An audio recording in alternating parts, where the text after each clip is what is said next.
Praise the Lord, brothers and sisters. Thank you. I'm so happy to join with you and speak to you all once again this evening time. இந்த மாலை வேளையிலே உங்களோடு பேசும்படியாக வந்திருக்கிறது எனக்கு மிக சந்தோஷத்தை அளிக்கிறது சகோதர சகோதரிகளே. I'm not too fluent like Victor brother or others who can share the word, but whatever the Lord has given me, I can share in a practical way. May God help us. தேவனுடைய வார்த்தையை பகிர்ந்து கொள்வதில் நான் Victor சகோதரர்கள் போல மற்ற சகோதரர்கள் போல பூர்ணமற்றவன் அல்ல. தேவன் என்னோடு எனக்கு வார்த்தையை கொடுத்திருக்கிற, எனக்கு ஒளியாக்கி இருக்கிற வார்த்தையை உங்களோடு நான் பகிர்ந்து கொள்கிறேன். We are so joyful. I remember whenever Victor brother shares with us or whenever we connect with each other and the fellowship there, we are so joyful that we have a great fellowship and we are all children of God and God is leading us in wherever we are in different ways. நாம் ஒவ்வொரு முறையும் நான் சகோதரர் Victor அவர்களோடு ஐக்கியப்படும் பொழுதும் அவருடைய வார்த்தையை செவிசாய்க்கும் பொழுதும் எனக்கு அநேக உற்சாகத்தை ஏற்படுத்துகிறது. நாம் தேவனுடைய பிள்ளைகளாக இருக்கிறபடியால் நான் தேவனை மேம்படுத்துகிறேன்.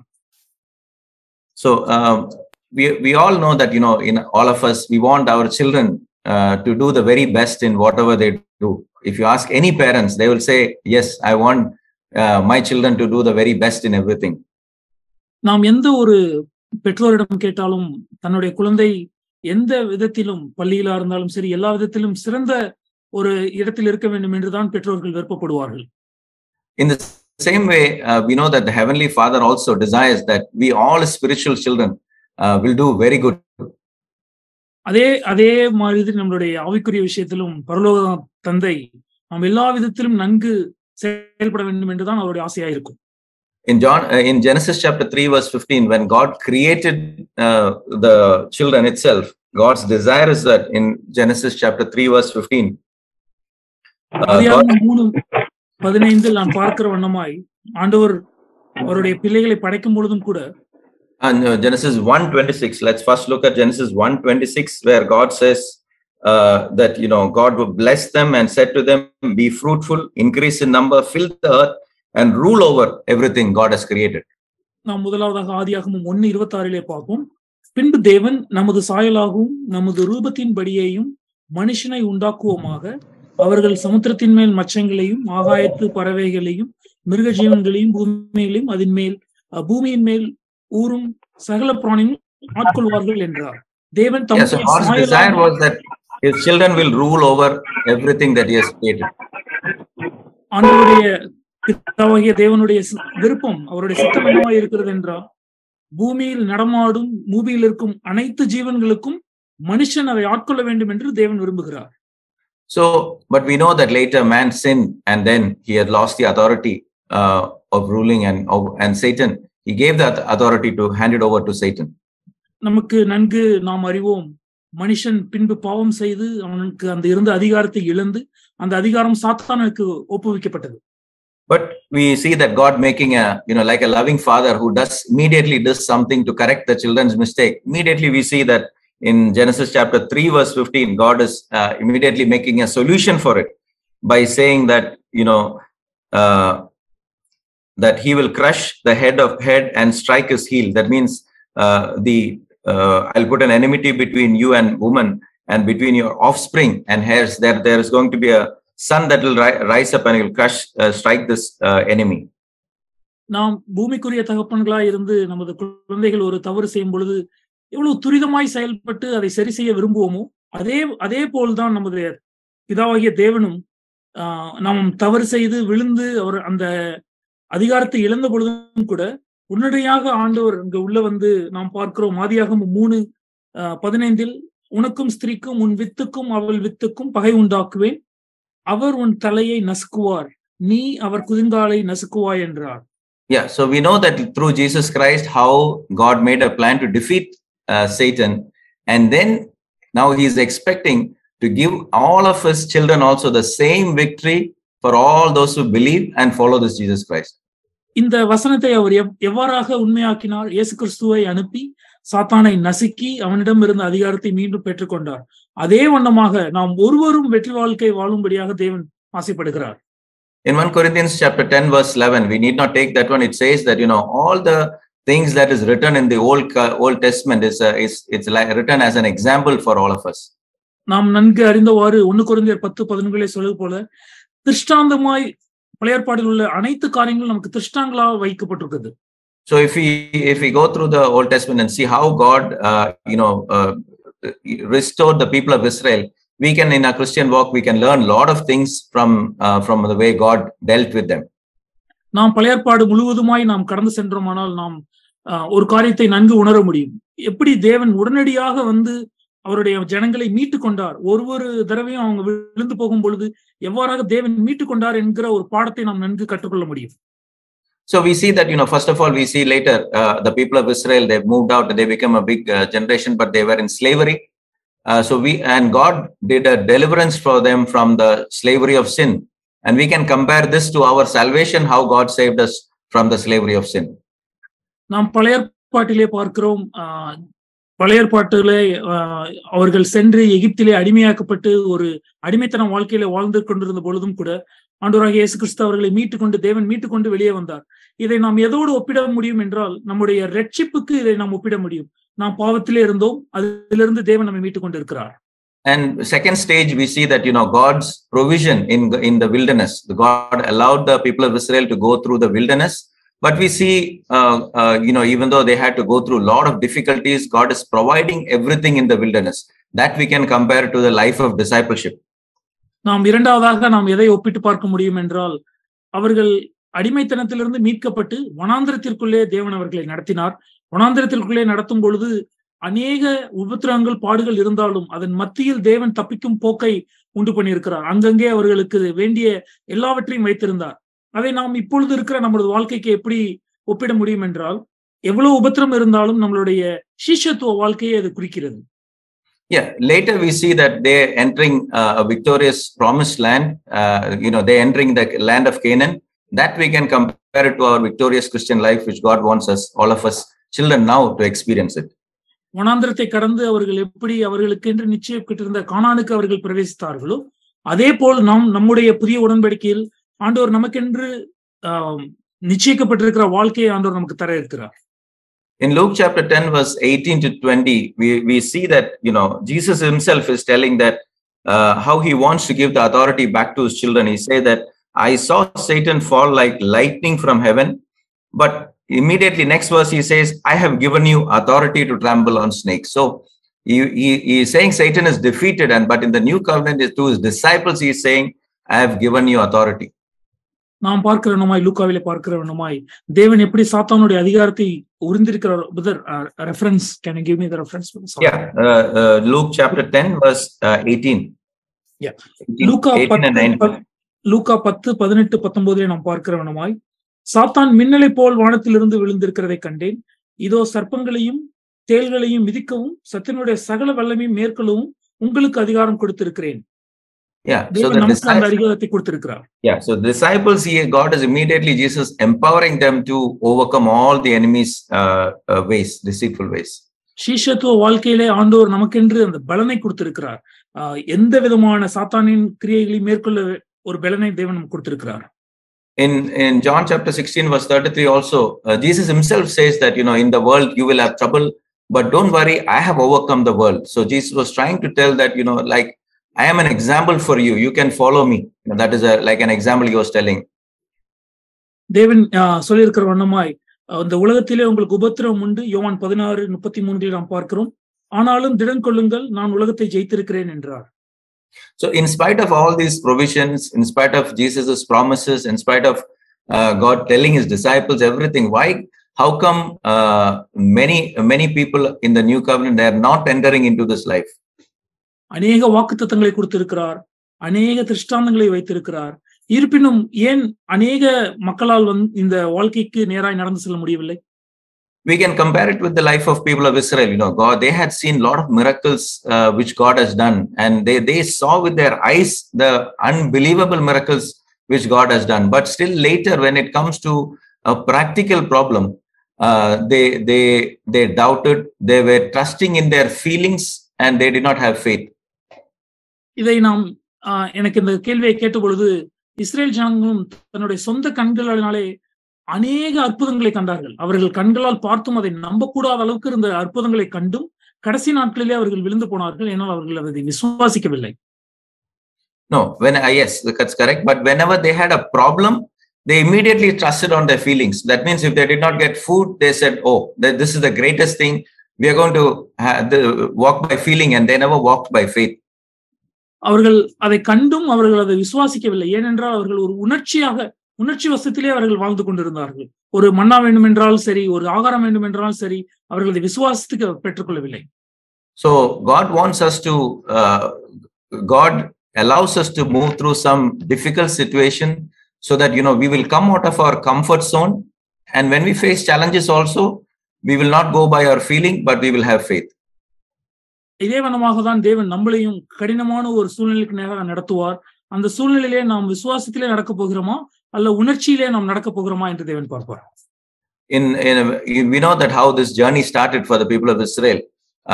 That in Joshua chapter 1 verse 5 to 9 we read about it, that we see that the first thing that happens is that Moses died, and then God is charging Joshua to take these people forward.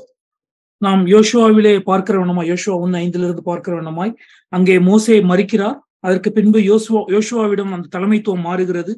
அதிலிருந்து இந்த பிரயாணம் ஆரம்பிக்கிறது. And he's giving a very clear instruction to Joshua that as I was with Moses, I will be with you, and I will never leave you or forsake you. யோசுவா 1:5 நாம் பார்க்கிறோம், நான் மோசேயோட இருந்தது போல உன்னோடும் இருப்பேன், நான் உன்னை விட்டு விலகுவதும் இல்லை, உன்னை கைவிடுவதும் இல்லை என்றார். And in Israel telling them, be strong and courageous because you will lead these people and inherit the land. அதற்கு பின்பாக சொல்கிறார், பலம் கொண்டு திடனாய் இருந்து இந்த ஜனத்தின் பிதாக்களுக்கு நான் கொடுப்பேன் என்று ஆணையிட்ட தேசத்தை நீ இவர்களுக்கு பங்கிடுவாய். So we will, if we go by feelings, we would say, God, how is it that this young boy can lead these people into this land of Canaan with enemies and all? Won't it be good? Won't it be good feeling if Moses also was there along with them? Our human mind thinks like that. நம்முடைய சொந்த சிந்தையிலே நாம் யோசிப்போம் என்றால், இந்த சிறு பையன் யோசுவா எப்படி நம்மள வாக்குத்தத்தம் பண்ணப்பட்ட நாட்டிற்கு கொண்டு போக முடியும்? ஒருவேளை மோசே இருந்திருந்தா நலமா இருந்திருக்கும். இதை நம்ம உணர்ச்சியில பார்த்தால் இப்படியாதான் நாம் யோசிச்சிருப்போம். But God's desire is different. God wants people to come out of their comfort zone and trust in God so that God's name can be glorified. ஆண்டவருடைய திட்டமும் வேற மாதிரி இருக்கிறது. நாம் உணர்ச்சியிலே ஒரு காரியத்தை பார்க்காமல் அவருடைய அனந்த ஞானத்தில், அவருடைய வைத்திருக்கிற திட்டத்தில் நாம் அதை விசுவாசத்திலே நம்பினால் ஆண்டவர் நம்மளை எடுத்து செல்ல முடியும். So as a Christian, God wants us to leave our comfort zone. Whatever we feel is, feelings is correct. That is not the most important thing. We have to hear God's voice if we want to move forward, and then take decision based on, what the word of God says, and not worry about what people will think, what is other people's opinion, what are the unconverted people, what they say. Those things should not bother us much. நாம் உணர்ச்சியிலே ஒரு காரியங்களை யோசிப்பது நல்லதுதான். ஆனால் அதுவே சிறந்த காரியம் அல்ல, அதுவே முற்றுமுடிய சரியான காரியம் அல்ல. ஆனால் தேவன் மீது நம்முடைய விசுவாசத்தை வைத்து அவர்கள் என்ன சொல்வார்கள், இவர்கள் என்ன நினைப்பார்கள் என்று நினைக்காமல் நாம் தேவன் மீது நம்பிக்கையை வைத்து நடக்க வேண்டியிருக்கும். Jesus, when he went for his baptism, we see that it was Father's will that he will get to go for baptism. நான் ஒரு உதாரணத்தை சொல்ல விரும்புகிறேன். இயேசு கிறிஸ்துவானவர் ஞானஸ்தானம் செல்ல போகும் பொழுது அது பிதாவினுடைய சித்தமா இருந்தது, அதனால் இயேசு கிறிஸ்து சென்றார். But can you imagine, Jesus had to go step out of his comfort zone, that it was not very easy for him. What will the people think about it? இது ஒரு இயேசு கிறிஸ்துவுக்கு ஒரு சுகந்த ஒரு இன்பமான ஒரு காரியமா இருந்திருக்காது. ஜனங்கள் நம்மளை குறித்து என்ன நினைப்பார்கள்? அவருடைய கம்ஃபர்ட் ஜோனில் இருந்து அவருக்கு எல்லாமே அந்த நிலையிலிருந்து வெளியே வர வேண்டியதா இருந்தது. Yeah, so it's like a challenge to us to say that we also have to step out of our comfort zone if we want to be a radical disciple. நாமும் தேவனுக்கு ஒரு தீவிர சீஷனாய் இருக்க வேண்டும் என்றால் நமக்கு எல்லாமே சுகமோ இருக்கிற ஒரு காரியத்தை சூழ்நிலையிலிருந்து நாம் வெளியே வர வேண்டி இருக்கிறது. After Jesus started his ministry like this, not worrying about or not going by his feelings, what does his own family member tell about them? இப்ப இயேசு கிறிஸ்து ஊழியத்திற்கென்று வெளியே வந்த பொழுது அவருடைய சொந்த குடும்பத்தார் வரை குறித்து என்ன சொன்னார்கள்? Mark chapter 3 verse 20 we can read. Mark 3:20. Mark எழுதின சுவிசேஷம் 3ஆம் அதிகாரம் 20வது வசனம். பின்பு வீட்டுக்கு போனார்கள். அவர் அங்கே அவர்கள் சாப்பிடுவதற்கும் சமயமில்லாதபடி அநேக ஜனங்கள் மறுபடியும் கூடி வந்தார்கள். அவருடைய இனத்தார் இதை கேட்டபோது அவர் மதிமயங்கி இருக்கிறார் என்று சொல்லி அவரை பிடித்துக் கொள்ளும்படி வந்தார்கள். So here in English it says that his own family members told that Jesus is out of his mind. ஆங்கில வேதாகமத்தில் இவ்வாறாக கூறுகிறது, இயேசு தன்னுடைய சுய சிந்தையை எல்லாம் இழந்து விட்டார், சுய யோசனை இல்லை என்று. And verse 22 we see that the same people who used to be with him or who used to praise him for many things, we see him calling Jesus as that he is possessed by Beelzebub. 22ஆம் வசனத்தில் நாம் பார்க்கிறோம், அவரை உயர்த்தி அவரை புகழ்ந்து பேசிக் கொண்டிருந்த அதே ஜனங்கள் சற்று நேரம் கழித்து பிசாசுகளின் தலைவன் என்று சொல்கிறார்கள். So but we see that Jesus is not getting bothered by people's opinion over here. நாம் இங்கே என்ன கற்றுக்கொள்ள முடிகிறது? இயேசு கிறிஸ்துவானவர் ஜனங்களுடைய அபிப்பிராயத்திற்காக அவர் வாழவில்லை. Even his own family members, he was not based his life on feeling. When his mother told something, he told her immediately, woman, what I have to do with you? Because he wanted to explain that how to live this new covenant life. Even அவருடைய சொந்த தாயாருமே அவரிடத்திலே வந்து கூறின பொழுது, ஸ்திரியே உனக்கும் எனக்கும் என்ன என்று அவர் உணர்ச்சி வசப்பட்டு எதையும் அவருக்கு செய்யாமல் தேவனுடைய சித்தத்தை அங்க அவர் செய்ய விரும்பினார். So if you are serious in entering into this victorious Canaan life, the number one thing that we all need to have is to live this life by the faith and conviction which God gives us, and not worry about the feelings and what is people's opinion. ஒரு வாழ்க்கை வாழ்கிறோம் என்றால் ஒரு உணர்ச்சியிலே நாம் எந்த ஒரு காரியத்தையும் முடிவெடுக்க முடியாது, அதன்படி நாம் வாழவும் முடியாது. விசுவாசத்திலே நாம் வாழ பிரயாசப்படணும். And the next thing in the life of Canaan is the hidden life. What we have will determine where we will end up. கானானுக்குள்ளே நாம் செல்ல வேண்டிய அடுத்த ஒரு காரியம் என்னவென்றால், மறைந்திருக்கிற ஒரு வாழ்க்கை நாம் எங்கு செல்ல வேண்டியிருக்கிறது என்ற வாழ்க்கையை தீர்மானிக்கிறதா இருக்கிறது. We know about the story of Rahab, the woman who was an immoral woman, but she was a foreigner. But what happened to her was she hid the spice, and because of that, she was able to join with God's people and go into the promised land. Rahab அந்த வேசியை நாம் பார்க்கும் பொழுது, வேவு பார்க்க வந்த ஜனத்தை அவர் மறைத்து வைத்திருந்தால் அதனுடைய விளைவு என்ன? அவர்களோடு சேர்ந்து அவளும் பிரயாணப்பட்டு போகிற ஒரு வாழ்க்கையை பார்க்க முடிகிறது. But we know about Achan. Achan was a Jew. He was actually, he had the right to go to the Canaan. But then what happened was he hid something else which God told him not to hide. But because of that, he could not enter. He was destroyed. He couldn't enter. மாறாக ஆக்கான் அவன் ஒரு பிறப்பின் அடிப்படையில் அவன் ஒரு யூதன். அவன் அந்த பிரயாணத்திலே அவன் வந்து ஒரு பங்கு பெற்றிருக்க வேண்டும். ஆனால் அதற்கு மாறாக ஏதோ ஒரு தங்கத்தையோ எதையோ வீட்டுக்குள்ளே மறைத்து வைத்திருந்தான். அவனால் அந்த பிரயாணத்தை தொடர முடியவில்லை. அவன் மரித்து போனான். So our hidden life, like Rahab, found what is important in God. So like our prayer, our giving, our submission, our fasting, our hidden life will determine whether we will go to enter the Canaan or not.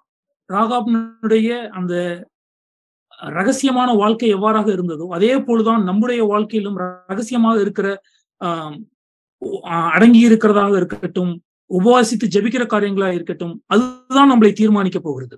We know about the parable of the virgins also, 10 virgins. The 5, they were looking externally the same, but the 5 wise virgins, they had a hidden life.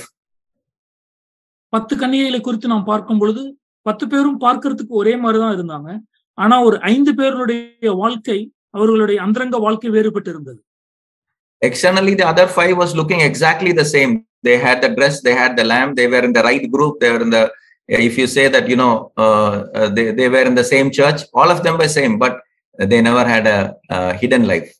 அந்த புத்தி இல்லாத கன்னிகைகளை பார்க்கும் பொழுது அவர்களுடைய ஆடையாக இருந்தாலும் சரி, அவர்கள் வைத்திருந்த விளக்காக இருந்தாலும் சரி, அவர்கள் செல்லுகிற சபையா இருந்தாலும் சரி, எல்லாமே புத்தி உள்ள கன்னிகைகளை போலவே தான் இருந்தது. ஆனால் அவர்களுடைய அந்தரங்க வாழ்க்கையில் எண்ணெய் இல்லாமல் இருந்தது. So same thing we see again in the life of Ananias and Sapphira, also in the New Covenant Church. When the church was begun, in the started, that they were the members of, if we say in today's time, they were the members of Christian Fellowship Jerusalem Church. அனனியா சப்பிராளை குறித்து வாசிக்கும் பொழுது ஆதி சபையிலே கிறிஸ்தவ ஐக்கிய எருசலேம் சபையின் அவர்களும் அனனியா சப்பிரால் ஒரு உறுப்பினராக இருந்தார்கள். Yeah, so they were glorying that we are a part of the church. Now however we want, we will live. நாம் இந்த மகிமையான சபையில நாங்களும் ஒரு அங்கா இருக்கிறோம், எப்படி வேண்டாமாலும் நாங்கள் வாழ முடியும். And we don't feel like giving, or we don't feel like obeying, so we will not obey. எங்களுக்கு இதற்கு கீழ்ப்படியணும்னு எங்களுக்கு தோணல, இத கொடுக்கணும்னு எங்களுக்கு தோணல, அதனால நாங்க எப்படி வாழணும்னு நினைக்கிறோமோ அப்படி வாழ்ந்துக்குவோம்.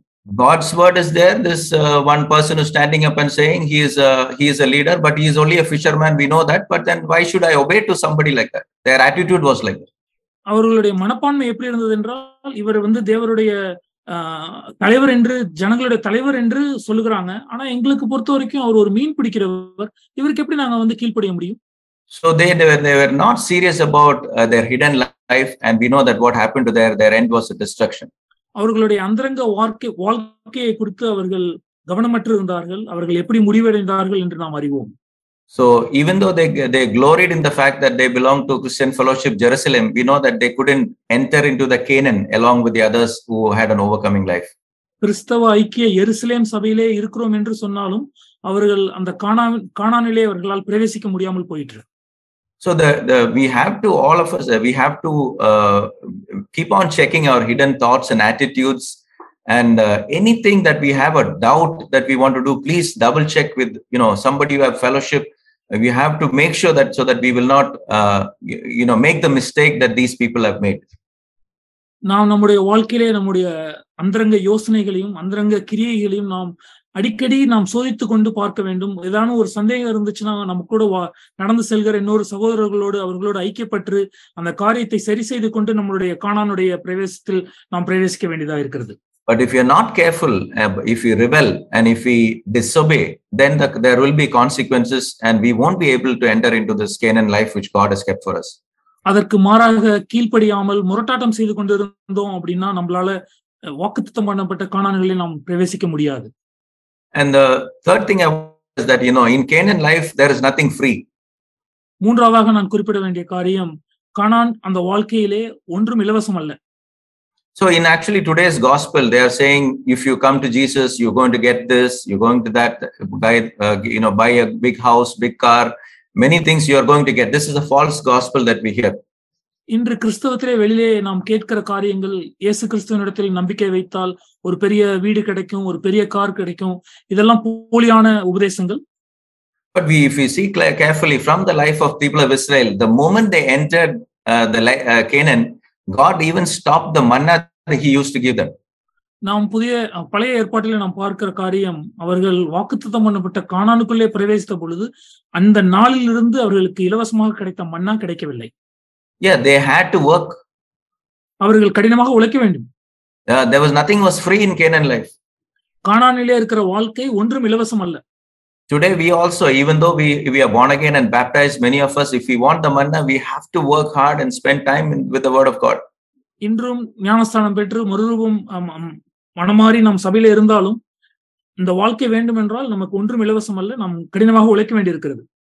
We know about in Psalms 23 also, we need not take that. We know that how God says that, that the Lord is my shepherd, he will lead us. But immediately after some sentence, we see that, there is a valley of darkness and everything. And later, God allows us to go through that, but he anoints us, our head with oil in the end. நாம் நன்கு அறிந்த ஒரு சங்கீதம் 23 பார்க்கிறோம், கர்த்தரின் மேய்ப்பராய் இருக்கிறார், நான் தாழ்ச்சி அடையேன். இதெல்லாம் நம்ம சொன்னாலும் அடுத்த 4வது வசனத்திலே நாம் பார்க்கிறோம், நான் மரண இருளின் பள்ளத்தாக்கிலே நடந்தாலும். உடனடியாக நாம் பார்க்கிற ஒரு காரியம், நாம் ஒரு மரண இருளின் பள்ளத்தாக்கிலே நடக்க வேண்டிய ஒரு காரியமா இருக்கும். But God will in the end anoint our head with oil and continue to lead us. If you are faithful, நாம் விசுவாசித்து நடந்தால் அதனுடைய முடிவு நாம் பார்க்கிறோம், என் தலையை எண்ணெயால் அபிஷேகம் பண்ணுகிறார். So in the promised land, there will be challenges and difficulties and nothing comes free, but God is expecting us to move forward and like Joshua and Caleb, fight for the land and claim the land. நமக்கு கானான் வாழ்க்கையிலே ஒன்றும் இலவசமாக கிடைக்க காரியம் அல்ல. எல்லாவற்றையும் நாம் போராடி, யோசுவா காலேப் எப்படி விசுவாசித்து போராடினார்களோ அதே போல நாமும் விசுவாசித்து போராடி வாழ்க்கை வாழ வேண்டியதா இருக்கிறது. Not a single inch of land was given freely to the people there. Not 1 inch, small place also not given. They had to conquer the land. ஒரு இன்ச் நிலம் கூட அவர்களுக்கு இலவசமாக ஆண்டவர் கொடுக்கவில்லை. அவர்கள் அதை போராடிதான் பெற்றுக்கொள்ள வேண்டியதா இருந்தது. nowadays many believers, they are expecting a false grace and thinking that, like I got the salvation, I will get this overcoming life also, and they are waiting just without doing anything. இன்றைய நாட்களிலும் அநேக கிறிஸ்தவர்கள், நான் ரட்சிக்கப்பட்டேன், இப்ப நான் என்ன எதிர்பார்த்துக்கிட்டு இருக்கேன், ஒரு போலியான ஒரு கிருபையை எதிர்பார்த்துக்கிட்டு இருக்கேன், எல்லாமே எனக்கு உடனடியாக எனக்கு வெற்றி கொள்ளும் வாழ்க்கை கிடைத்துரும் அப்படின்னு அவர்கள் எந்த விதமான கடின உழைப்பும் போடாமல் அப்படியே உட்கார்ந்துட்டு இருக்காங்க. So, but we know that the true grace is given to only the humble in the word of God. நாம் தேவ வசனத்திலே நாம் அறிவோம், தாழ்மை உள்ளவர்களுக்கு தான் ஆண்டவர் கிருபை கொடுக்கிறார். So we need to in Peter also it's mentioned that God opposes the proud but give grace to the humble. பேதுருவிலே சொன்னவர்களுமாய் பெருமை உள்ளவர்களுக்கு தேவன் எதிர்த்து நிற்கிறார், தாழ்மை உள்ளவர்களுக்கு கிருபை அளிக்கிறார்.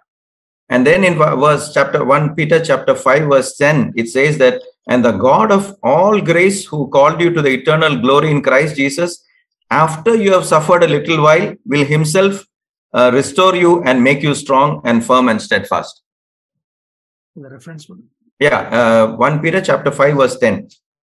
1 பேதுரு 5:10 நாம் வாசிக்கிற வண்ணமாக, கிறிஸ்து இயேசுவுக்குள் நம்மை நமது நித்திய மகிமைக்கு அழைத்தவராய் இருக்கிற சகல கிருபையும் பொருந்திய தேவன் தாமே கொஞ்ச காலம் பாட அனுபவிக்கிற உங்களை சீர்படுத்தி ஸ்திரப்படுத்தி பலப்படுத்தி நிலைநிறுத்துவாராக. So God, that is a true grace. When we go through the challenges also, we will experience God's grace. இது ஒரு வாக்குத்தத்தமான உண்மையான வசனம். நாம் பாடுகளுக்குள்ளே போகும் பொழுது ஆண்டவர் இதை நமக்கு நிறைவேற்றி கொடுப்பார். Brother, just read verse 12 also. 12ஆம் வசனத்தை நாம் வாசிப்போம். உங்களுக்கு புத்தி சொல்லும் படிக்கும் நீங்கள் நிலை கொண்டு நிற்கிற கிருபை தேவனுடைய மெய்யான கிருபை தான் என்று சாட்சியிடும் படிக்கும் நான் சுருக்கமாய் உங்களுக்கு எழுதி எனக்கு தோன்றுகிறபடி உண்மையுள்ள சகோதரனாகிய சில்வானுவின் கையிலே கொடுத்து அனுப்பியிருக்கிறேன். So here it talks about how that there is a true grace of God that you have to stand and remain by it. How can we do that? When we keep on humbling ourselves when we go through this journey. இங்கே நாம் வாசிக்கிறோம் இடையிலே நீங்கள் நிலை கொண்டு நிற்கிற கிருபை. இதிலே நாம் எப்படி இந்த கிருபையில நாம் எப்படி நிலை கொண்டு இருக்க முடியும்? நம்மை தாழ்த்தி இந்த வாழ்க்கையிலே தொடர்ச்சியாய் வாழும் பொழுது. So this is a life of nothing after the salvation. In this overcoming life, it is not something which we'll get free, but like Joshua and Caleb had to fight, we have to fight every inch, humble ourselves and get the grace of God. யோசுவாவும் காலேபும் கடைசி வரை அதை போராடி பெற்றுக்கொண்டபடி இந்த புதிய உடன்படிக்கையிலே ஒன்றும் இலவசமாய் கிடைக்க போவதில்லை. நாம் கடைசி வரை போராடி இதை நாம் பெற்றுக்கொள்ள வேண்டியதா இருக்கிறது.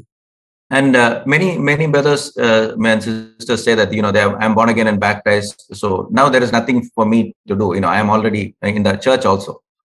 அநேக சகோதர சகோதரிகள் இவ்வாறாக சொல்கிறார்கள், நான் ஏற்கனவே மனம் திரும்பி ஞானஸ்தானம் பெற்றுட்டேன், சபையில இருக்கிறேன், இனிமே எனக்கு செய்யறதுக்கு ஒண்ணுமே கிடையாது. And they relax. அவர்கள் அப்படியே ரிலாக்ஸாக இருக்கிறார்கள். Okay, we know that what happened to David when he relaxed. நாம் தாவீதுடைய வாழ்க்கையிலே அவன் இந்த மாதிரி ஓய்வு பெற்று இருக்கிற பொழுது அவனுக்கு என்ன நடந்தது என்று நாம் அறிவோம். He was a mighty warrior. God had told him to fight, and when he was fighting, he was winning lot of victory for God's people. அவன் ஒரு யுத்த வீரனாய் இருக்கிறான். தேவன் அவனுக்கு சொன்னது, நீ போய் யுத்த களத்திலே யுத்தம் செய்ய வேண்டும் என்று தேவன் சொல்லியிருந்தார். அப்படி யுத்தம் செய்த பொழுது அவன் அநேக போர்களை வென்றிருக்கிறான். But when there was war was going on, one time he decided, now I am a great king. Now I have conquered a lot of things. Now I don't have to worry. Let others fight. I am going to relax. David took this attitude. ஆனால் ஒரு சமயத்திலே அங்க போர் போய் கொண்டிருக்கிறது. ஆனால் எல்லா போரிலும் தான் நான் போரிட்டு இருக்கேன், இந்த ஒரு தடவை நான் அப்படியே வீட்டுல உட்காந்து ஜாலியா ரிலாக்ஸ் பண்றேன் அப்படின்னு வீட்டுல உட்கார்ந்து இருந்தாரு தாவீது. And that one time is the time when David failed and fell into sin. அந்த ஒரு சமயம் அவர் அப்படியாக வீட்டுல உட்கார்ந்திருந்த பொழுதுதான் அவர் பாவம் செய்தார். So whenever Satan is tempting or prompting us to relax, don't go for the meeting today. One day you can relax. It's okay. You can go with your friends. Anything like that comes, we have to be double alert of the enemy's tactics. ஏதோ ஒரு வாரம் இந்த வாரம் சபைக்கு போக வேணாம், இந்த ஒரு வாரம் வீட்டுல உட்காந்து ரெஸ்ட் எடுக்கலாம் அப்படின்னு நினைக்கிற அந்த சோதனையை சாத்தான் கொண்டு வரும் பொழுது நாம் ரெட்டிப்பான காவலோடு நாம் இருக்க வேண்டும். Because we have actually signed to join the army. We cannot relax from now onwards. நாம் சேனையிலே சேரும்படியாக நாம் கையெழுத்து போட்டு கொடுத்து இருக்கிறோம். நாம் ஒருபோதும் வீட்டுல உட்காந்து என்னால ரிலாக்ஸ் பண்ண முடியாது. So may God give us grace to continue this fight for God's glory. அவருடைய மகிமைக்காக இந்த போராட்டத்திலே நாம் போராடும்படியாக தேவன் நமக்கு கிருபை தருவாராக. And then next thing I want to share is that, in this life of Canaan, God is expecting us to, there are some enemies which will show. God wants us to fight that and not to be friendship with them. இரண்டாவது காரியமாக நான் சொல்ல விரும்புவது, இந்த கானானுடைய வாழ்க்கையிலே தேவன் சில எதிரிகளை நமக்கு காட்டுவார். அந்த எதிரிகளோடு நாம் போரிட வேண்டும். அவர்களோடு நாம் நட்பு உறவாடக்கூடாது. The people of Israel sometimes, when they saw some people, he said, okay, these people are good, and they did not, kill them, or they allowed them to stay. We know that it became a big problem later in their life. நாம் பழைய ஏற்பாட்டிலே இந்த Israel ஜனத்தார் செய்த காரியத்தை நாம் நன்கு அறிவோம். ஆண்டவர் அவர்களை கொல்ல வேண்டும் என்று சொல்லியிருந்த பொழுதும், இவர்கள் நல்ல ஜனங்களா இருக்கிறாங்க, இவங்களை ஏன் கொல்லணும் அப்படின்னு சொல்லி அவங்களை சேர்த்து கொண்ட பொழுது அவர்கள் மத்தியிலே செய்த காரியத்தை நாம் அறிவோம். So in the same way, in New Covenant, in 2 Corinthians chapter 6, verse 14 to 17, it says very clearly not to be yoked with unbelievers. 2 கொரிந்தியரிலே நாம் வாசிக்கிற வண்ணமாய் 6ஆம் அதிகாரம் 14 to 17, brother. 14 முதல் 17 வரை, அந்நிய நுகத்திலே அவிசுவாசிகளுடன் பிணைக்கப்படாதிருப்பீர்களாக. நீதிக்கும் அநீதிக்கும் சம்பந்தம் ஏது? ஒளிக்கும் இருளுக்கும் ஐக்கியம் ஏது? கிறிஸ்துவுக்கும் பேலியாளுக்கும் இசைவேது? அவிசுவாசியுடனே விசுவாசிக்கு பங்கேது? தேவனுடைய ஆலயத்துக்கும் விக்கிரகங்களுக்கும் சம்பந்தம் ஏது? நான் அவர்களுக்குள்ளே வாசம் பண்ணி அவர்களுக்குள்ளே உலாவி அவர்கள் தேவனாயிருப்பேன், அவர்கள் என் ஜனங்களாய் இருப்பார்கள் என்று தேவன் சொன்னபடி நீங்கள் ஜீவனுள்ள தேவனுடைய ஆலயமாய் இருக்கிறீர்களே. ஆனபடியினால் நீங்கள் அவர்கள் நடுவிலிருந்து புறப்பட்டு பிரிந்து போய் அசுத்தமானதை தொடாதிருங்கள் என்று கர்த்தர் சொல்லுகிறார். Yeah, see, so once we have decided to follow Jesus Christ, the command is very clear. We have to come out from them and be separate, says the Lord. நாம் ஒரு விசை நாம் இயேசுவுக்கு சீஷனாய் இருக்க போகிறோம் என்று நாம் முடிவெடுத்து விட்டால், கர்த்தர் சொல்லுகிற காரியம் அசுத்தமானதை தொடாதிருங்கள், அவர்கள் நடுவிலிருந்து புறப்பட்டு வெளியே போங்க. So no matter what, maybe they are our close friends, close relatives, maybe sometimes unconverted parents, no matter who it is, there should be a real separation if we want to move forward in this victorious Canaan life. இந்த வெற்றி வாழ்க்கை உள்ள கானான் வாழ்க்கைக்கு நாம் கடந்து செல்ல வேண்டியதா இருக்கிறது என்றால், நம்முடைய சொந்த பெற்றோராய் இருக்கலாம், நெருங்கிய நண்பர்களாய் இருக்கலாம், இல்ல வேற ஒரு சொந்தக்காரர்களா இருக்கலாம். நாம் இந்த வாழ்க்கையை வாழ வேண்டும் என்று விருப்பப்பட்டால் அவர்கள் நடுவிலிருந்து புறப்பட்டு அங்கே ஒரு உண்மையான பிரிவினை ஏற்பட்டிருக்க வேண்டும். Initially, when you take a strong stand, like Jesus's own relatives told that he was out of his mind. Our parents and friends also might tell the same thing if they are unconverted. இயேசுவினுடைய சொந்த குடும்பத்தினர் இயேசுவை பார்த்து அவர் சுயசிந்தை இல்லாமல் இருக்கிறார் என்று இயேசு கிறிஸ்துவை சொன்னது போலவே, நாமும் நம்முடைய வாழ்க்கையில் ஒரு முடிவு எடுத்து அவர்களை விட்டு பிரிந்து வந்தால் அவர்களும் நம்மை குறித்து இது மாதிரி ஒரு காரியத்தை சொல்ல முடியும். Yeah. So another thing that we can see is that, we need to come out of is that, our mindset also, because we think that, example, we know God is telling, come out of your anger or lust or whatever things that is bothering you. God will allow, challenge us to come out of that. இன்னொரு காரியம், ஆண்டவர் நம்முடைய கோபத்திலிருந்தோ இச்சையிலிருந்தோ விடுவே வா என்று சொல்லும் பொழுது அங்க ஒரு போராட்டம் இருக்கும். Yeah, so but we can, some people what they say is, they say that, brother, you don't know, this is because my grandfather is like this, that is why I am also angry. அதற்கு மாறாக சிலர் என்ன சொல்லுகிறாங்க, brother உங்களுக்கு தெரியாது, எங்க தாத்தாவுக்கு சம கோபம் வரும், அதனால எனக்கும் இப்படிதான் கோபம் வரும். Yeah, so the Satan wants us to come into a compromise and get into a friendship, but God is asking us, like treat it like a giant and we have to fight that one. சாத்தான் நம்மகிட்ட ஒரு சமரசம் பண்ணிக்கிற ஒரு நிலைமைக்கு நம்மளை கொண்டு வந்து தள்ள விருப்பப்படுகிறான். அதோடு போராடி அதை ஒரு பெரிய ஒரு ஜெயண்டா பார்த்து அதோட போராட சாத்தான் நம்ம அனுமதிக்கிறது இல்லை. So if we having said like this people of Israel, some secret friendship with the people who are supposed to be our enemy, God cannot deliver us from our friends. God can deliver us only from our enemies. பழைய ஏற்பாட்டிலே அந்த ஜனங்கள் அவர்களை சத்ருவாய் பார்த்து அவர்களோடு சண்டையிடாமல் அவர்களோடு நட்புறவு கொண்டிருந்ததனால் ஆண்டவர் அவர்களை விடுவிக்க முடியவில்லை. So that is God's desire that we will understand who is our enemy or who is not as per God's kingdom, and we will keep ourselves separate from that. ஆண்டவருடைய விருப்பம் என்னவா இருக்கிறது என்றால், எவர்கள் தேவனுடைய ராஜ்யத்துக்கு உரியவர்கள் அல்லவோ அவர்களோடு நாம் நட்புறவு கொள்ளாமல் இருப்பது ஆண்டவருடைய விருப்பமா இருக்கிறது. So any such giants in our flesh which God shows us, we need to deal with that immediately. அந்த மாதிரி நம்மளுடைய மாம்சத்திலே இருக்கிற எந்த ஒரு காரியத்தையும் உடனடியாக நாம் அதோடு நாம் சரி செய்திருக்க வேண்டும். In 1 John it says that if you cannot love the brother who you see, then your religion is worthless. So we cannot say that that brother did a mistake, that is why I cannot love him. நாம் உன்னியவானிலே பார்க்கிற வண்ணமாய் காண்கிற சகோதரர்களை நாம் அன்பு கூற முடியலனா பிதாவோடு நாம் எப்படி நாம் அன்பு கூற முடியும்? So in the same way, God is expecting us to not to compromise in such areas or come into say that it is a weakness or it is because of the other person's fault. Don't say all those things. Take that blame and deal with that thing and ask God to help you. இந்த மாதிரி காரியங்கள்லாம் வரும்பொழுது ஒரு சமரசம் செய்து கொள்ளாதபடி அந்த காரியத்தோடு இடைப்பட்டு அந்த காரியத்திலிருந்து நாம் விடுதலையாக ஆயிருக்க வேண்டும். இது என்னுடைய பலவீனம், இது என்னால முடியல அப்படின்னு சொல்லி அந்த இடத்துல நாம் ஒரு சமரசம் செய்து கொள்ளக்கூடாது. In Joshua chapter, let's come back to Joshua. In Joshua chapter 1 verse 3. Joshua 1 verse 3, brother. Just read. யோசுவா 1 அதிகாரம் 3 வசனம். நான் மோசேக்கு சொன்னபடி உங்கள் காலடி மிதிக்கும் எவ்விடத்தையும் உங்களுக்கு கொடுத்தேன். Yeah, so God is promising that wherever your foot you will put, that means you have to move forward by defeating the enemy. இங்கே நாம் பார்க்கிற காரியம் என்ன, எங்கெங்கெல்லாம் நீங்க கால் வைக்கிறீங்களோ அந்த இடத்த உங்களுக்கு கொடுத்தேன் அப்படின்னு சொல்றாருன்னா, நாம் கால் வைக்கிறதுக்கு நாம் முன்னோக்கி நகர வேண்டி இருக்கிறது. அங்கே இருக்கிற சத்துருக்களை நாம் போராடி அவர்களை வீழ்த்த வேண்டி இருக்கிறது. Yeah, so it is not like the salvation. Salvation is a deliverance from God. ரட்சிப்பு போன்ற காரியம் அல்ல. ரட்சிப்பு என்பது தேவன் நமக்கு கொடுத்திருக்கிற ஈவு.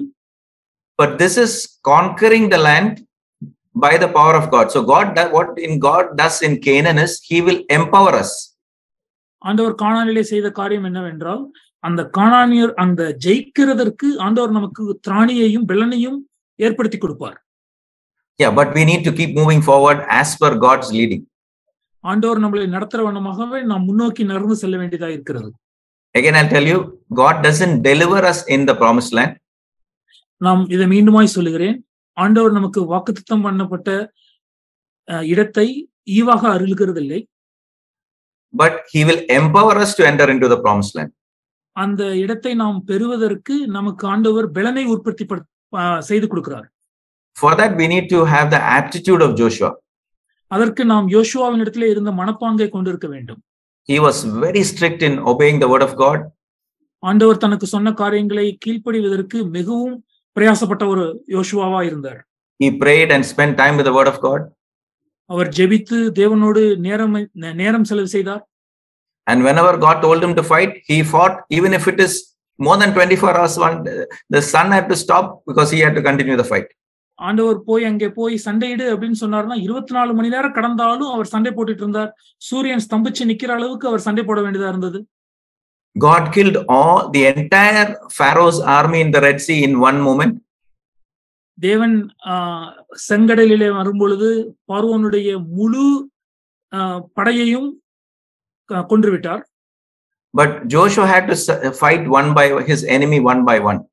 ஆனால் யோசுவா அந்த காரியத்திலே பார்க்கும் பொழுது தனக்கு இருந்த சத்துருக்களை ஒரு சத்துருவாய் அவர் வீழ்த்த வேண்டியதா இருந்தது.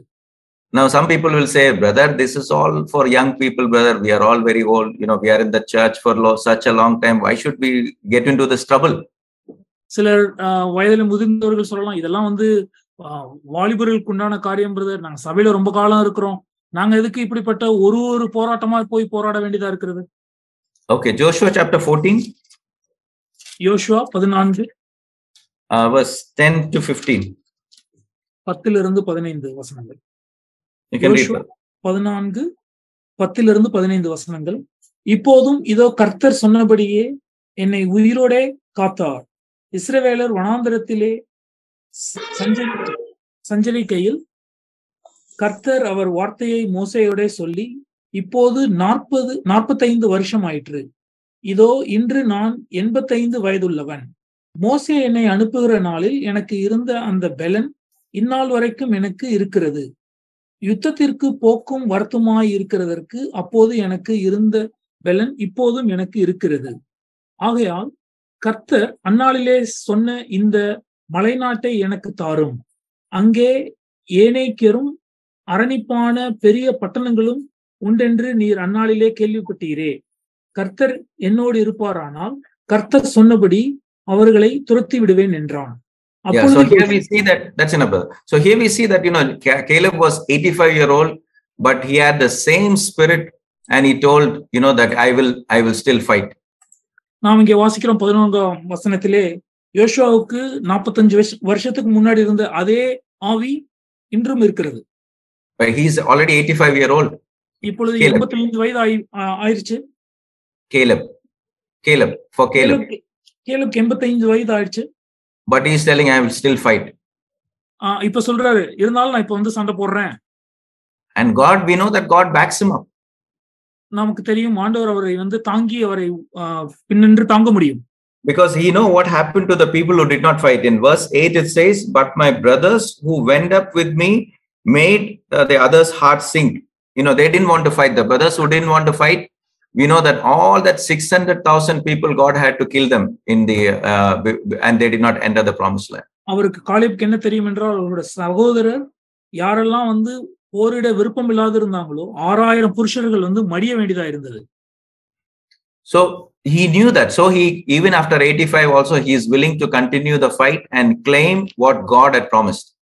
சண்டை போடாதபடி போரிடாதபடி இருந்த தன்னுடைய சகோதரர்களுக்கு நேரிட்ட காரியம் என்னவென்று காலேப் அறிந்திருந்ததினால் அவர் இன்னைக்கும் 85 வயது ஆன பொழுதும் நான் சண்டையிட தயாராக இருக்கிறேன் என்று சொல்கிறார். Today also in many people are gripped by Romans 6:14 and they are fighting, saying that sin will not rule over us. இன்றைக்கும் அநேகர் ரோமர் 6:14 சொல்லப்பட்டிருக்கிறது போல பாவம் உங்களை மேற்கொள்ள மாட்டாது அப்படிங்கிற வார்த்தையில எல்லாம் பிடித்து கொண்டு இருக்கிறாங்க. Many majority will say, brother, no, that is not possible, and they will not fight. அநேகர் சொல்லுகிற காரியம் என்ன, பிரதர், அது எங்களோட வாழ்க்கையில உண்மை கிடையாது, அதுக்காக நாங்க போராட போறது கிடையாது. And they will say, brother, I will sing in the meeting and I will clap hands and I will attend all the meeting, but this fighting business I don't want. நான் எல்லா ஞாயிற்றுக்கிழமை கூடுகைக்கும் வருவேன், பாடல் பாடுவேன், கை தட்டுவேன், ஆனா இந்த சண்டை போடுகிற காரியங்கள் எனக்கு வேண்டாம் brother. But few people like Joshua and Caleb will say, no matter what, if God has told it, by God's power, we are going to defeat the enemies. ஆனால் யோசுவாவை போன்றும் காலேபை போன்றும் சிலர் கர்த்தர் எங்களுக்கு சொல்லியிருந்தா நாங்க வருவோம், வந்து போராடுவோம், கடைசி வரைக்கும் நாங்க போராடுவோம் அப்படிங்கிற ஒரு சிந்தை கொண்டவர்களா இருப்பார்கள். We know that our elder brother Zach has explained that these enemies today in the new covenant is not flesh and blood. நமக்கு நம்முடைய மூத்த சகோதரர் சகரியாப்பன் அவர்கள் சொல்லியிருக்கிற காரியம் தெரியும். மாம்சமும் ரத்தமும் நம்முடைய எதிரிகள் கிடையாது. Yeah, but it's against the powers and principalities, and it's the enemies that are in our flesh today. நம்முடைய மாம்சத்திலே இருக்கிற அந்த எதிரிகளோடு நாம் போராட வேண்டியதா இருக்கிறது என்று நம்ம சகோதரர்கள் சொல்லி கொடுத்திருக்கிறார்.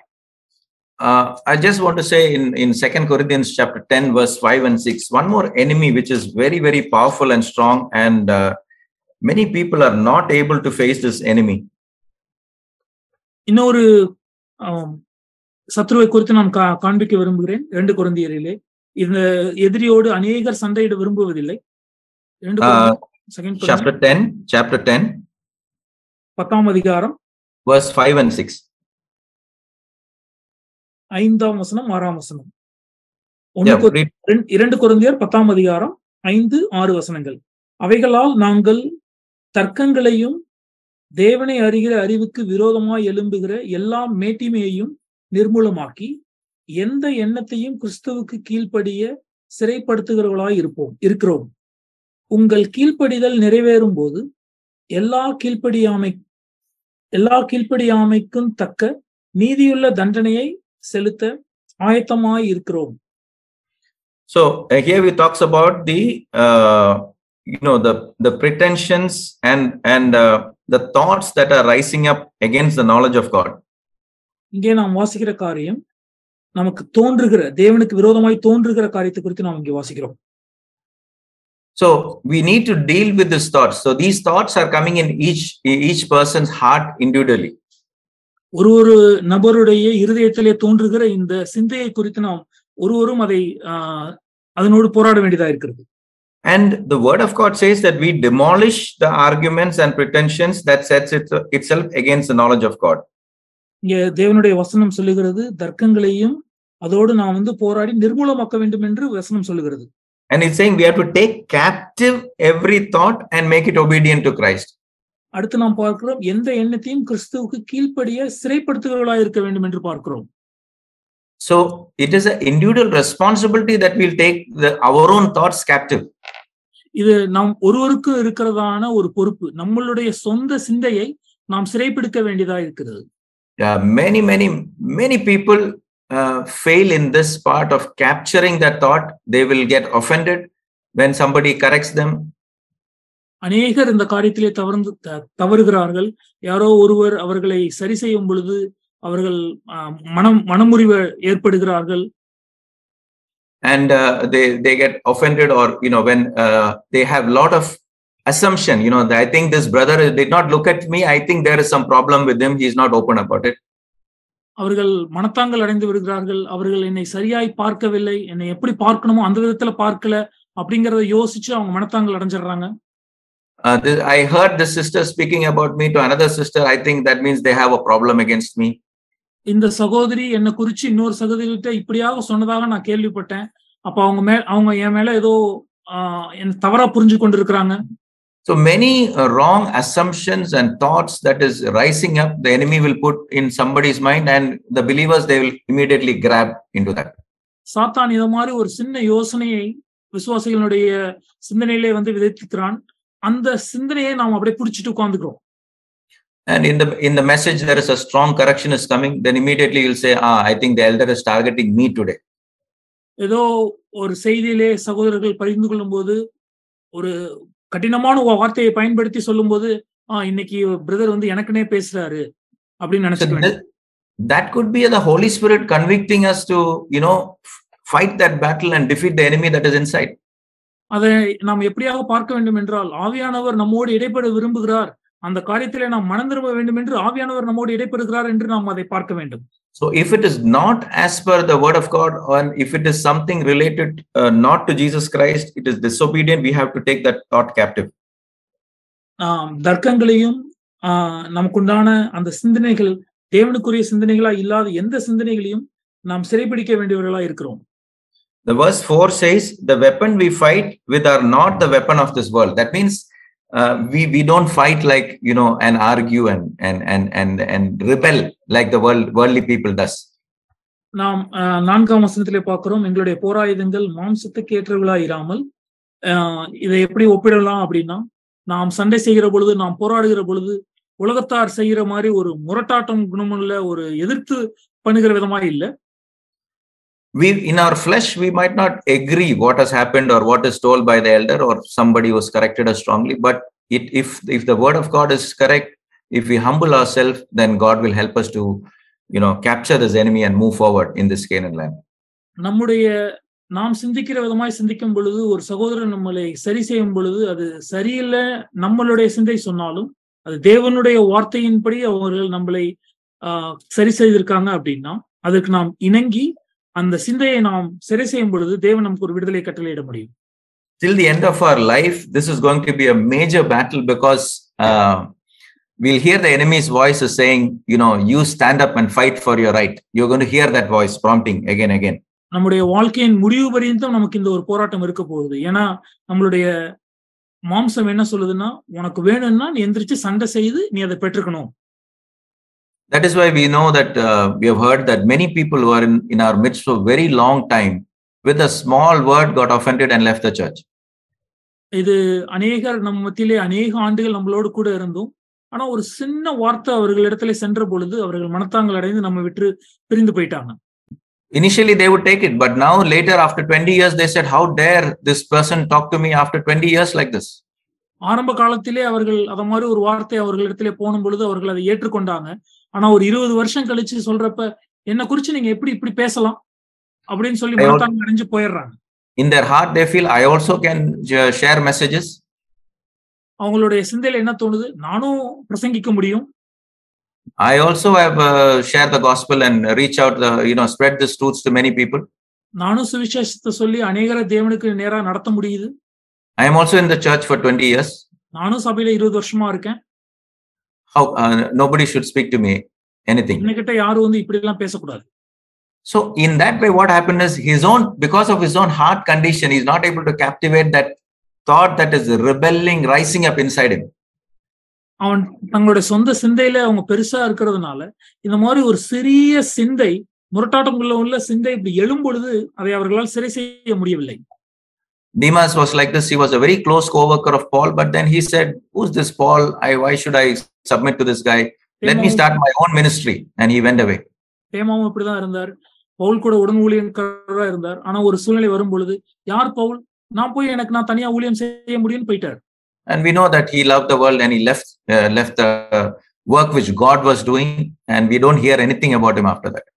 நமக்கு தெரியும், உலகத்தை நேசித்து உலகத்துக்கு பின்னாக போயிட்டார். அதுக்கு பின்பு அவருடைய வாழ்க்கையில் என்ன நடந்தது என்று குறிப்பிடப்படவில்லை. Brothers and sisters, this is, I think, one of the biggest dangers, because we all grow in the knowledge. When we sit in this church, we hear a lot of things.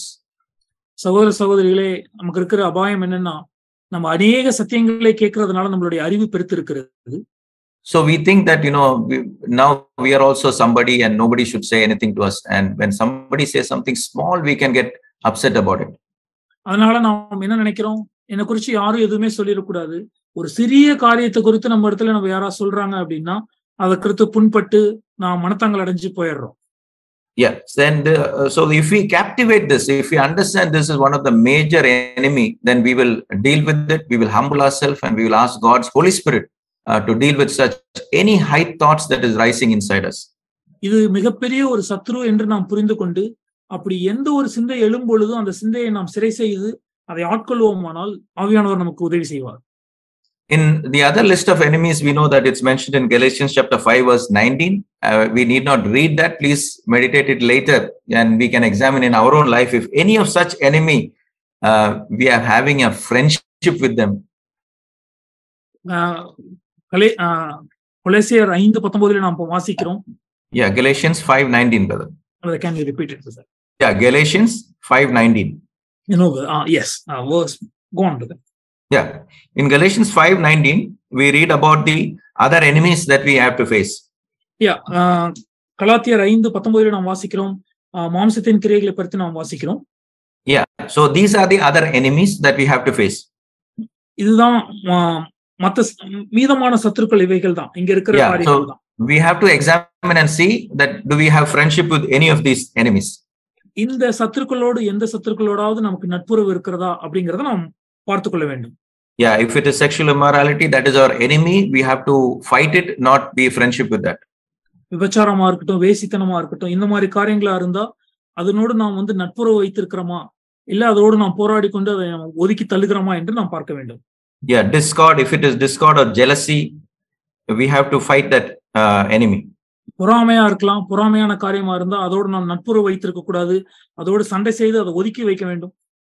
Many things are mentioned: selfish ambition, dissension, faction. Many things are mentioned like that. These are all enemies in the flesh. இங்க இருக்கிற காரியங்கள், நாம் அநேக காரியங்கள் எழுதப்பட்டிருக்கிறது. இது எதோடும் நாம் நட்புறவு வைத்திருக்க கூடாது. So we need to ask the Holy Spirit to give us the power so that He will empower us, so that we will defeat this giant like Joshua did, one by one giant. We need to defeat these giant one by one. நாம் ஆவியானவர்கிட்ட சென்று எங்களை பலனடைய தாருங்க, எங்களுக்கு இன்னும் பலன்படுத்துங்க அப்படின்னு நம்ம கேட்டும் பொழுது யோசுவாவும் காலேபும் ஒரு சத்ருவாய் சண்டையிட்டு மேற்கொண்டபடி நாமும் இங்க இருக்கிற காரியங்கள் ஒவ்வொன்றாய் நாம் மேற்கொள்ள முடியும். So we know that for any war we need a weapon to fight the war. எந்த ஒரு யுத்தமா இருந்தாலும் நமக்கு சண்டை செய்வதற்கு ஆயுதம் தேவை. Yeah, so first we saw a couple of enemies in front of us. Now let's see a couple of weapon that we can have also. நாம் இவ்வளவு நேரம் நாம பார்த்தது நமக்கு முன்பாக இருக்கிற சத்ருவை பார்த்தோம். இப்ப நம்ம அந்த சத்ருவோடு சண்டை செய்ய வேண்டிய ஆயுதத்தை நாம் பார்க்கலாம். So the greatest weapon we know that Jesus had was his humility. இயேசு கிறிஸ்துவின் இடத்துல இருந்த மிகப்பெரிய ஆயுதம் நமக்கு தெரியும், அவருடைய தாழ்மை. So that is why we already read the portion. That's why we don't want to take again in 1 Peter chapter 5 that the word of God encourages us to stay humble and resist the enemy.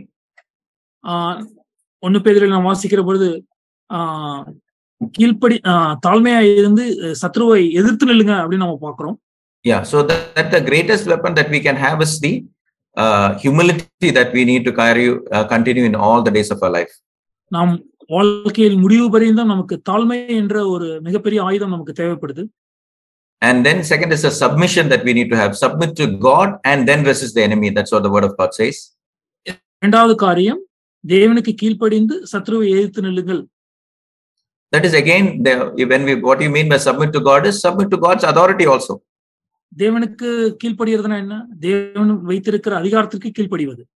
Yeah, so when we are submissive to all the authority, then only God will empower us to resist the enemy. நாம் தேவன் வைத்திருக்கிற அதிகாரத்திற்கு கீழ்ப்படியும் பொழுதுதான் தேவன் நமக்கு பலன் தந்து இதோடு நாம் எதிர்த்து நிற்க தேவன் நமக்கு பலன் தருவார்.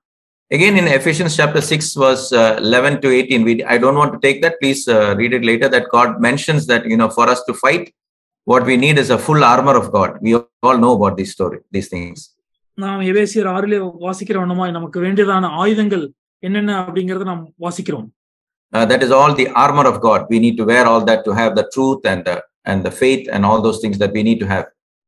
நாம் ஒன்னொன்னா நம்ம மேல போட்டுக்கூடியதான பாதரட்சை என்ன, நம்மளுடைய ஆயுதம் என்ன அப்படிங்கறத நாம் அணிந்திருக்க வேண்டியவர்களா இருக்க வேண்டியது. And the sword of the spirit we need to continue to have. ஆவியின் பட்டயம் நமக்கு தேவைப்படுதா இருக்கு. Which is the word of God. தேவனுடைய வார்த்தை. That is how Jesus overcame also the enemy by the word of God. We know that by example how he overcame. ஆண்டவராகிய இயேசு கிறிஸ்துவும் சத்ருவை அவருடைய வார்த்தையினால் மேற்கொண்ட காரியம் நமக்கு தெரியும். So anytime when we are not able to overcome, we need to see, we need to exercise the word of God and confess our faith, what is written in the word of God. நாம் தேவனுடைய வார்த்தையை அநேக காரியங்களிலே நாம் பயிற்சி கொள்ள வேண்டியதா இருக்கிறது. அதை நாம் அடிக்கடி நாம் வாழ்க்கையிலே உபயோகிக்க வேண்டியதா இருக்கிறது. And in the end, towards in Ephesians chapter 6, it says, after wearing all this armor, it says, now you stand and pray. எபேசியர் 6 நாம் வாசிக்கிறோம், இந்த எல்லா அணிகளையும் நாம் அணிந்திருந்தும் அதுக்கப்புறம் நாம் ஜெபம் பண்ண வேண்டியதா இருக்கிறது அப்படின்னு நாம் வாசிக்கிறோம். So these are the weapons that God expects us in the new covenant, so that we will, like Joshua and Caleb entered and they conquered many things, we can also be conquerors in the new covenant. இதுதான் தேவன் நம்மிடத்திலே புதிய உடன்படிக்கையிலே எதிர்பார்க்கிறார். காலேபும் யோசுவாவும் எப்படி எதிர்த்து நின்னார்களோ நாமும் இந்த ஆயுதங்களை அணிந்து கொண்டு சண்டையிடுகிறவர்களாய் தேவன்.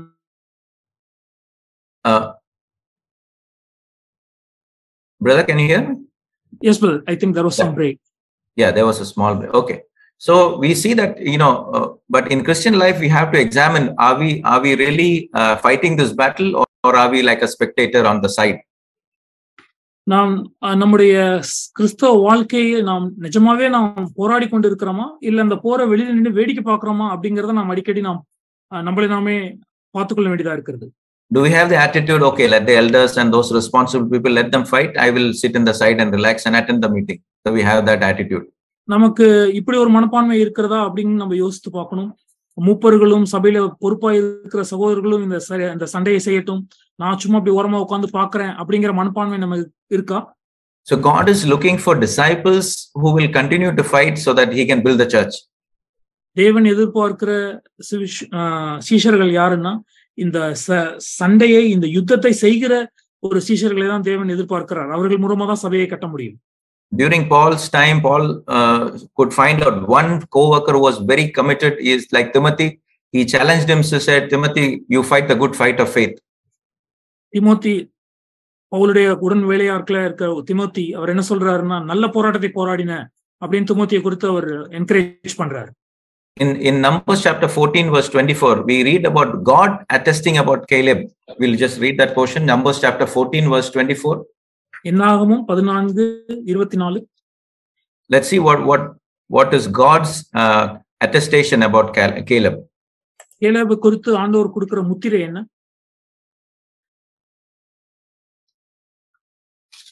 Please read, brother. Numbers chapter 14 verse 24. என்னாகமம் 14:24 வசனம். என்னுடைய தாசனாகிய காலேப் வேறே ஆவியை உடையவனாய் இருக்கிறபடியினாலும் உத்தமமாய் என்னை பின்பற்றி வந்தபடியினாலும் அவன் போய் வந்து தேசத்திலே அவனை சேர பண்ணுவேன், அவன் சந்ததியார் அதை சுதந்திரத்துக் கொள்வார்கள்.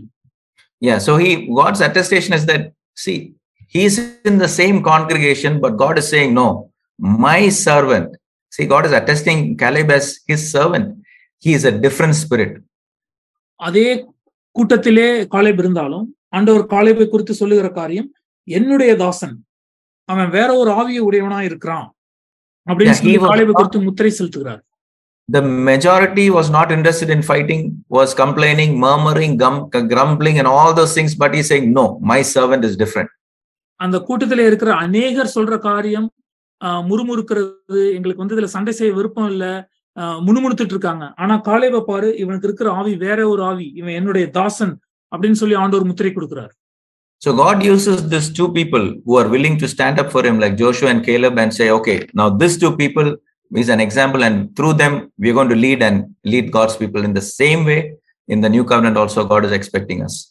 தேவன் காலேப் போன்றும் யோசுவா போன்றும் இருக்கிற இந்த இரண்டு பேரை கொண்டு என்னுடைய ஜனத்தை நான் முன்னாடி நடத்துவேன், இந்த வேறு ஆவியுடைய இந்த ரெண்டு பேரை கொண்டு என்னுடைய ஜனத்தை நான் முன்னாடி நடத்துவேன் அப்படின்னு ஆண்டவர் எப்படி எதிர்பார்த்தாரோ அதே மாதிரி புதிய உடன்படிக்கையும் ஆண்டவர் அப்படிதான் எதிர்பார்க்கிறார்.